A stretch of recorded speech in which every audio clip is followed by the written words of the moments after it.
আসসালামু আলাইকুম। তো এসএসসি 25 ব্যাচ এখন বাজে অলমোস্ট প্রায় রাত 3টা। তো এই ভিডিওটা আজকে আমি বানাতাম না যদি আমার মনে হতো যে ইউটিউবে তোমাদের জন্য যে সাজেশনস গুলো দেওয়া আছে সেটা তোমাদের জন্য এনাফ। তো ম্যাক্সিমাম সাজেশন ভিডিওই দেখলাম ইউটিউবে।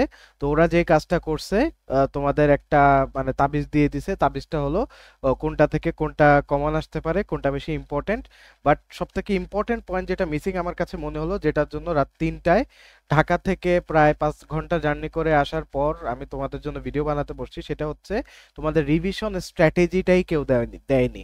মানে ম্যাক্সিমাম জাস্ট বলছে মান বন্টন কয়টা থেকে কয়টা অ্যান্সার করতে হবে, প্লাস তোমাদের হচ্ছে বলছে এটা এটা ইম্পর্টেন্ট। কিন্তু তোমরা যে কোন অ্যাপ্রোচে একদিনে রিভিশন দিবা এবং তোমাদের সঠিক রিভিশন টেকনিকটা কি হওয়া উচিত সেটার জন্য আজকে ভিডিও বানাতে বসলাম। একজনও যদি আজকের ভিডিওটা দেখো উপকৃত হবে ইনশাল্লাহ। তো চলো দেরি না করে শুরু করি। তো তোমাদের আমি একদিনে রিভিশন টেকনিক বলে দিব, প্লাস হচ্ছে সাজেশনস আমিও দিয়ে দিব যে যে কোনটা তোমাদের ইম্পর্টেন্ট।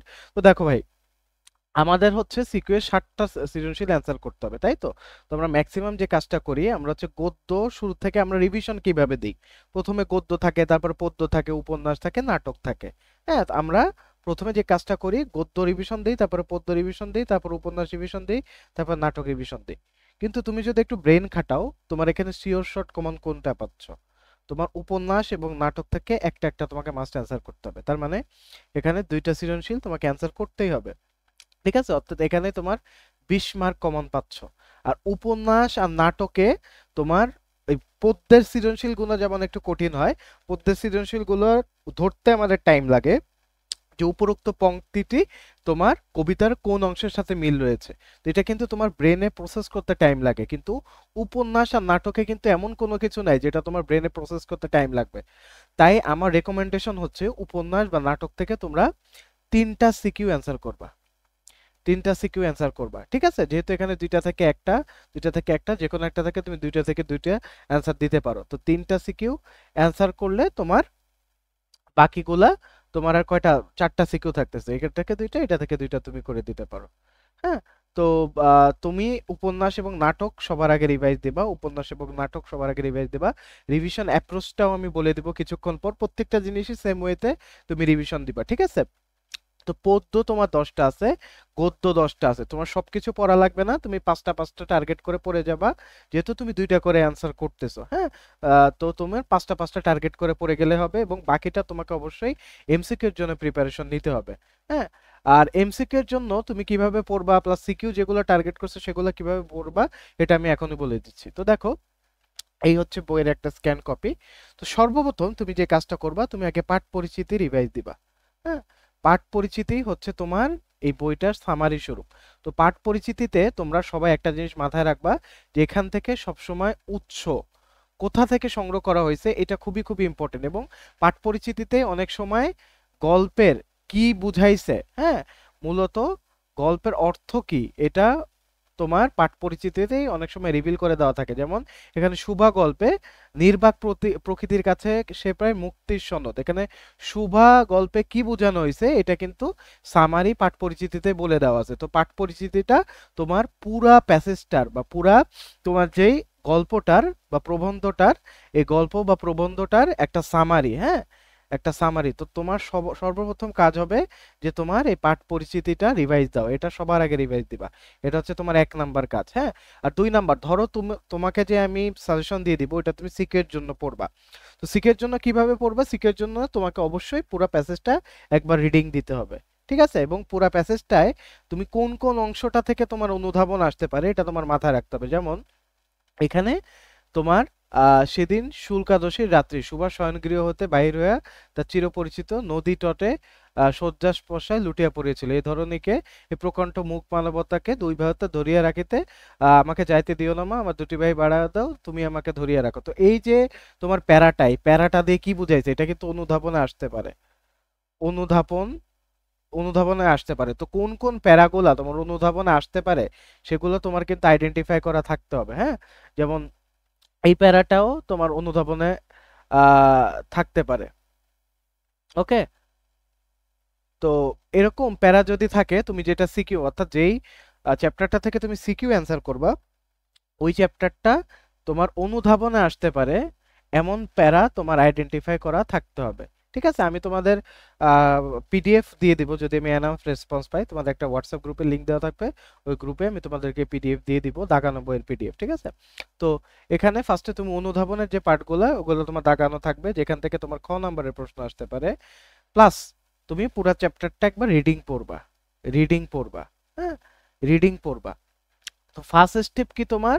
ফার্স্ট স্টেপ বলছিলাম যে তোমাকে অবশ্যই পাঠ পরিচিতি পড়তে হবে। পাঠ পরিচিতি পড়লা, হ্যাঁ, পরিচিতি পড়লা, তারপরে তুমি আহ কবি পরিচিতি পড়বা এমসিকিউ এর জন্য, ফর এমসিকিউ কবি পরিচিতি এমসিকিউ এর জন্য। তো এখানে অনেকে একটা কাজ করো, এটা হচ্ছে জন্মসাল, জন্মসাল আর মৃত্যুসাল, এগুলা শুধু শুধু মনে রাখো। তোমার রবীন্দ্রনাথ এবং কাজী নজরুল ছাড়া এই ঘোড়ার ডিম জীবনেও আসে না এমসিকিউতে। ঠিক আছে, জন্মসাল মৃত্যুসাল, তারপরে কোন কবি কোন গ্রামে জন্মগ্রহণ করছে, এটা একমাত্র রবীন্দ্রনাথ আর কাজী নজরুল ইসলাম ছাড়া কোনো কবির জন্মসাল মৃত্যুসাল কোথায় জন্মগ্রহণ করছে এগুলো ঘোড়ার ডিম মুখস্থ করার দরকার নাই। এখান থেকে আসার রেশিও খুবই কম। তোমরা যে কাজটা করবা, উৎস কোনটা কোন উৎস থেকে সংগ্রহ করা হয়েছে, তারপরে তোমার রবীন্দ্রনাথ ঠাকুরের, হ্যাঁ, রবীন্দ্রনাথ ঠাকুরের উপন্যাস সমগ্র কি, তারপরে তোমার কাজী নজরুল ইসলামের উপন্যাস সমগ্র কি, এগুলো পড়বা। যে তিনি একাধারে কবি সাহিত্যিক, এগুলো পড়ার দরকার নেই। তবে দেখো তার অজস্র রচনার মধ্যে মানসী সোনারতরী, চিত্রা, কল্পনা কণিকা, এগুলো ঘরে বাইরে যোগাযোগ, এগুলো অন্যতম। হ্যাঁ, তো এইগুলো হচ্ছে রবীন্দ্রনাথ ঠাকুরের লেখা, তো এইগুলো পড়বা। তারপরে এশীয়দের মধ্যে তিনি সর্বপ্রথম নোবেল প্রাইজ পান, এটা ইম্পর্টেন্ট। কত সালে পান? 1913 সালে পান। তো এটা এমসিকিউ এর জন্য, কবি পরিচিতি বা লেখক পরিচিতিটা তোমার জাস্ট এমসিকিউ এর জন্য একটা রিডিং পড়ে যাবা, যেগুলো হাইলাইটেড করা পার্ট থাকবে জাস্ট ওগুলোই দেখবা। ঠিক আছে, বাকিগুলো দেখার দরকার নেই। আর তোমার যেগুলো সিকিউ, সিকিউ এর জন্য যেই চ্যাপ্টারগুলো পড়বা বা যেই তোমার গদ্য বা যে পদ্যটা পড়বা, প্রত্যেকটা আগে রিডিং নিবা। তো তোমার আমি যদি সামারি করি, ফার্স্ট স্টেপ হবে পাঠ পরিচিতি, প্রত্যেকটা জিনিসের পাঠ পরিচিতি, ফার্স্ট স্টেপ। হ্যাঁ, সেকেন্ড স্টেপ হবে তোমার শব্দার্থ, শব্দার্থ থেকে একটা বা দুইটা এমসিকিউ আসে। থার্ড স্টেপ হবে তোমার লেখক পরিচিতি, লেখক পরিচিতি। তারপর ফোর্থ স্টেপ হবে তোমার রিডিং। যদি যদি তোমার সিকিউর জন্য তুমি পড়ো, আর যেই গদ্যটা বা যেই পদ্যটা তুমি সিকিউর জন্য পড়বা না, ওটা রিডিংটা বাদ, রিডিংটা বাদ। কিন্তু রিডিং এর মধ্যে যেখানে জাস্ট হাইলাইটেড পার্টগুলো আছে, হাইলাইটেড পার্ট, হাইলাইটেড পার্ট, ওইগুলা জাস্ট তুমি একবার দেখে যাবা। যেমন আমি যদি ধরো এটা জাস্ট এমসিকিউ এর জন্য, শুভা এই গল্পটা আমি যদি জাস্ট এমসিকিউ এর জন্য পড়ে যেতাম, তাহলে আমি কি করতাম, আমি তোমাকে এক্সাম্পল দেখাই দিই যে কিভাবে তোমার অ্যাপ্রোচটা হওয়া উচিত। আমি কি করতাম, সবার আগে পাঠ পরিচিতি পড়তাম, হ্যাঁ, সবার আগে পাঠ পরিচিতি একবার রিডিং দিয়ে নিতাম। তারপরে আমি কি করতাম, শব্দার্থগুলো যেগুলো আমার হাইলাইটেড পার্ট, তার মানে কি হাইলাইটেড করা, যেগুলো অর্থ কি, হাইলাইট করা অর্থ, এগুলো আমি বারবার ভুলে যাই। তো হাইলাইটেড পার্টগুলো একবার রিভাইজ দিলাম, রিভাইজ দিলাম। ওকে, হাইলাইটেড পার্ট আমি রিভাইজ দিলাম। রিভাইজ দেওয়ার পরে আমি কবি পরিচিতিতে গেলাম, কবি পরিচিতিতে যে একবার রিভাইজ দিলাম, যেগুলো হাইলাইটেড পার্ট আছে, যেগুলো জাস্ট এমসিকিউ এর জন্য পড়তেছি।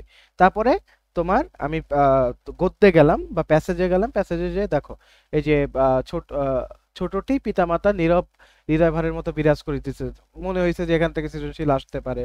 তারপরে কন্যা পিতা বাণীকণ্ঠ, কন্যার পিতা কে, বাণীকণ্ঠ। তো এই যে তোমার জাস্ট হাইলাইটেড পার্টগুলো আমার কাছে যেগুলো মনে হয়েছে, যেগুলো হচ্ছে তোমার এমসিকিউতে আসতে পারে। ঠিক আছে, প্রতাপের প্রধান শখ ছিল ছিপ ফেলিয়া মাছ ধরা, এটা এমসিকিউতে আসতে পারে। হ্যাঁ, কন্যা পিতামাত্র চিন্তিত হয়ে উঠেছে, যেগুলো আমার মনে হয়েছে এমসিকিউ হতে আসতে পারে, ওটা তো তোমার হাইলাইট করাই আছে, তুমি একজন স্টুডেন্ট, তোমার হাইলাইট করা থাকবে। তো হাইলাইট করা শেষ হলো, এরপরে কি, এর পরবর্তী স্টেপ কি? এর পরবর্তী স্টেপ হচ্ছে, পঞ্চম স্টেপ হচ্ছে তোমার এমসিকিউ বোর্ড গুলা সলভ করা। বোর্ড অর্থাৎ তোমার এই শুভা গল্প হতে তোমাদের অবশ্যই গাইড আছে, গাইডের পিছনে দেখবা যেই কয়টা বোর্ডে এমসিকিউ যা যা আসছে ওগুলা সলভ করে ফেলবা। ঠিক আছে, তো এইভাবে আমরা প্রত্যেকটা গদ্য প্রত্যেকটা পদ্য রিভাইজ দিব। তোমাদের রিভিশনের স্ট্র্যাটেজি আমি বলে দিলাম।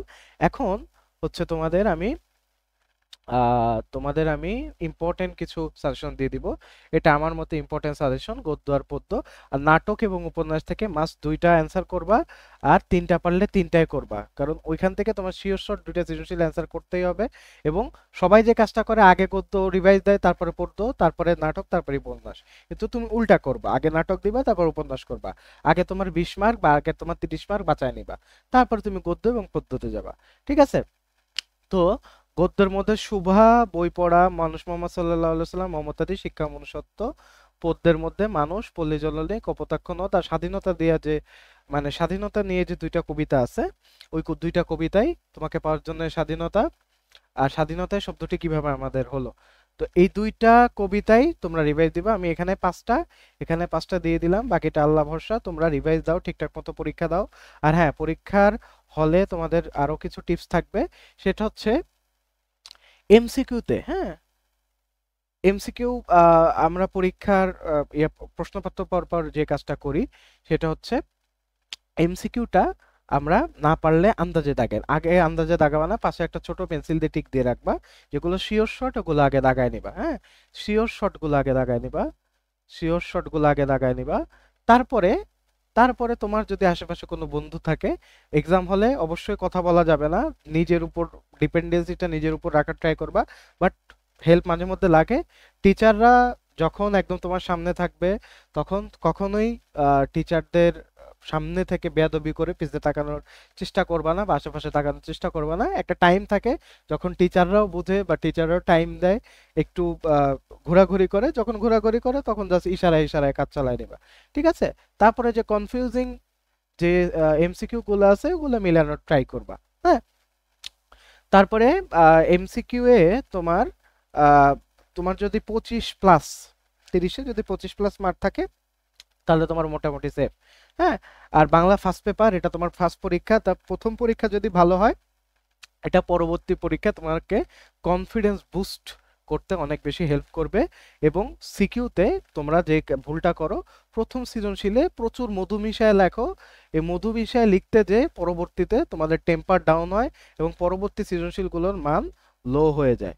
ঠিক আছে? তো এই কাজগুলো করা যাবে না। তো তোমাদের রিভিশন স্ট্র্যাটেজি গাইডলাইন সবই দিয়ে দিলাম। সবাইকে বেস্ট অফ লাক। প্রথম পরীক্ষাটা সবাই ভালো মতো দাও, এবং প্রত্যেকটা পরীক্ষার আগে আমার রিভিশন স্ট্র্যাটেজি এবং one shot guideline suggestion class চলে আসবে। তো আজকের ভিডিও এই পর্যন্ত। এই ভিডিওটা ইনশাল্লাহ কালকে সকালে উঠে দেখতে পারবা। তো আসসালামু আলাইকুম, বেস্ট অফ লাক।